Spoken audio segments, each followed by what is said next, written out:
तो आ जाइए अपने पास में डोमिनर 400। इसमें भाई एक इशू आ रहा है कि गाड़ी चलाने पे या गड्ढे में जाने पे काफी ज्यादा साउंड क्रिएट कर रही है। साउंड क्या किस चीज की मैं आपको एक बार दिखा देता हूँ।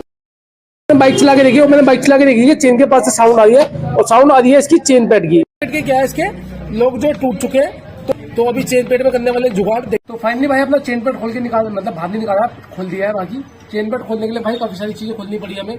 इसका कवर भी खोलना पड़ा, इसको पॉकेट भी खोलनी पड़ी है और पीछे वाला मडगार्ड भी खोलना पड़ा जो यहाँ लगा हुआ था। और अभी क्या है इसकी करने वाले कटिंग।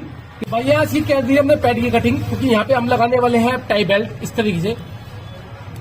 जब यहाँ पे हमारी टाई बेल्ट लगेगी ना और जब हमारी चेन चलेगी भी तो गड्ढे वगैरह में भी क्या है हमारी चीज की टाई बेल्ट कटने के कोई चांस नहीं होगा, टाई बेल्ट हो जाएगी हमारी अंदर कवर।